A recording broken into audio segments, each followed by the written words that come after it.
For 40 years, it was the undisputed queen of women's lingerie. Then, a marketing executive made one comment. 18 months later, the iconic fashion show was canceled forever, and the brand lost 40% of its value. This is Victoria's Secret's story. November 8th, 2018, Ed Razek, Chief Marketing Officer of Victoria's Secret, sat down for a Vogue interview that would destroy a billion-dollar empire. When asked about including transgender and plus-size models in the famous fashion show, Razek answered, "Shouldn't you have transsexuals in the show?" No, I don't think we should." "Well, why not?" "Because the show is a fantasy. It's a 42-minute entertainment special." Within 24 hours, the backlash exploded. Supermodel Karlie Kloss, a former Victoria's Secret angel, publicly criticized the comments. Activists called for boycotts. Social media erupted with women sharing their painful experiences with the brand's unrealistic beauty standards. That interview would mark the beginning of the end for fashion's most powerful empire. 18 months later, Victoria's Secret announced the permanent cancellation of its legendary fashion show. Stock price had crashed 75%. Sales plummeted 40%. The brand that had defined female sexuality for generations was dying in front of the world's eyes. To understand how it all collapsed so quickly, we need to go back to when Victoria's Secret ruled the world. 1977, Stanford graduate school student Roy Raymond felt embarrassed buying lingerie for his wife at department stores. Frustrated by the uncomfortable shopping experience, he opens the first Victoria's Secret store in Palo Alto with the vision of creating a comfortable space where men could buy beautiful lingerie for their wives. The concept was revolutionary. Instead of clinical department store displays, Victoria's Secret offered a boutique atmosphere with silk wallpaper, Victorian furnishings, and knowledgeable saleswomen. It felt luxurious, intimate, and sophisticated. Men finally had a place where they could shop for lingerie without embarrassment. But Raymond's business acumen couldn't match his vision. Despite early success, financial troubles mounted. In 1982, just 5 years after founding the company,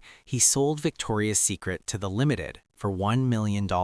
Tragically, Raymond would never see what his creation became. He died by suicide in 1993, jumping from the Golden Gate Bridge. Under the Limited's leadership, Victoria's Secret transformed from a small boutique chain into a retail empire. But the real revolution came in the 1990s, when they created something the world had never seen before: lingerie as mainstream entertainment. 1995 marked the birth of the Victoria's Secret fashion show. What started as a small runway show for 200 people in the Plaza Hotel ballroom would become the most watched fashion event in history. Supermodels walking in jeweled bras worth millions of dollars, angel wings, musical performances by the world's biggest stars. The show was pure fantasy. Tall, thin, conventionally beautiful models representing an impossible standard of perfection. For 42 minutes each year, Victoria's Secret transported viewers into a world where every woman looked like a supermodel. It was marketing genius disguised as entertainment. The angels became global superstars: Adriana Lima, Gisele Bündchen,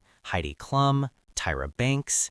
These weren't just models, they were cultural icons. Their annual contracts reached millions of dollars. Magazine covers, movie appearances, endorsement deals followed. Being a Victoria's Secret angel meant joining fashion royalty. But the real breaking point hadn't come yet. The financial success was staggering.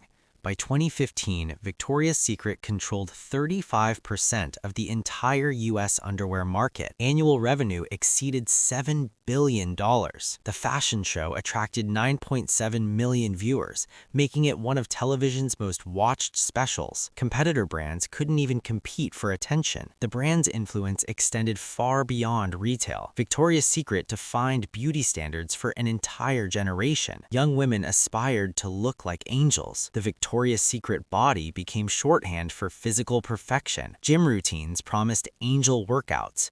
Diet plans offered angel diets. But this dominance contained the seeds of its own destruction. While Victoria's Secret celebrated one narrow definition of beauty, The world was changing around them. Social media gave voice to women demanding representation. Body positivity movements challenged unrealistic standards. Competitors emerged offering inclusive sizing and diverse models. 2010s brought new threats Victoria's Secret didn't take seriously. American Eagle's Aerie launched campaigns featuring unretouched photos and diverse body types. Rihanna's Savage X Fenty celebrated women of all sizes, races, and identities. Third Love gained massive following with its inclusive approach and perfect fit promise. Victoria's Secret executives dismissed these competitors as niche players. Chief Marketing Officer Ed Razek believed the brand's fantasy element was its strength, not its weakness. In his view, Victoria's Secret sold aspiration, not reality. Why would they change a formula that had worked for decades? This was exactly the point where return became impossible. November 2018,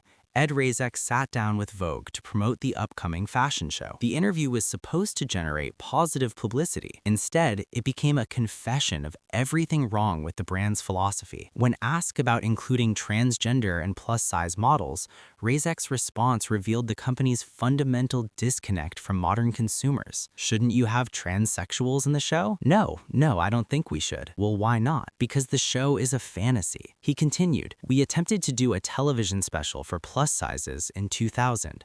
No one had any interest in it. Still don't. The message was clear. Victoria's Secret wasn't interested in representing real women's bodies or experiences. The backlash was immediate and devastating. Supermodel Carly Kloss, who had walked in Victoria's Secret shows for years, tweeted, "The comments were hurtful and in no way do they reflect my values or those of so many people I know and love." Social media exploded with women sharing their painful relationships with Victoria's Secret, stories of feeling inadequate, developing eating disorders, hating their bodies because they didn't match angel standards. The brand that had promised to make women feel beautiful was accused of making them feel ugly. LGBTQ+ advocates organized boycotts. Plus-size women shared before and after photos showing their journey to self-acceptance despite Victoria's Secret's messaging. The company's exclusionary practices, long tolerated, suddenly became unacceptable in an era demanding inclusivity. But the real destruction was happening where it mattered most: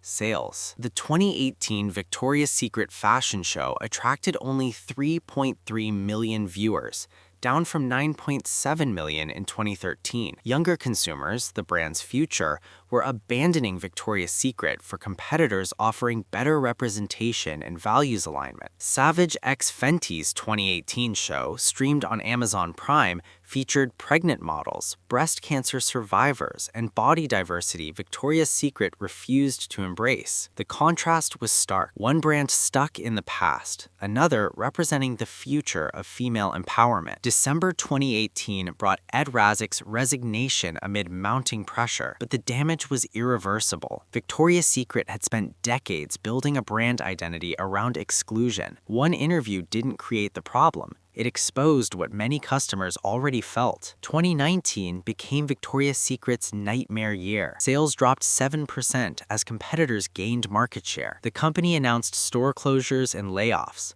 Stock price continued falling as investors lost confidence in the brand's ability to adapt. The fashion show's 2019 cancellation symbolized the end of an era. After 25 years of cultural dominance, Victoria's Secret admitted its signature event was no longer viable. The fantasy that had captivated millions had become a liability, and the cost of this decision emerged months later. 2020 brought the final blow. L Brands, Victoria's Secret's parent company, announced plans to spin off or sell the lingerie division. The crown jewel of a retail empire had become a burden. Private equity firm Sycamore Partners agreed to buy 55% of Victoria's Secret for $525 million, a fraction of its former value. The human cost was equally severe. Thousands of employees lost jobs as stores closed permanently. Models who had built careers around the Victoria's Secret aesthetic found themselves representing yesterday's ideals in tomorrow's world. Competitors seized market share with remarkable speed. Savage X Fenty reached a $3 billion valuation in just 4 years. Aerie grew revenue 32% year over year. Third Love expanded internationally. The lingerie market Victoria's Secret had dominated was thriving. Without them,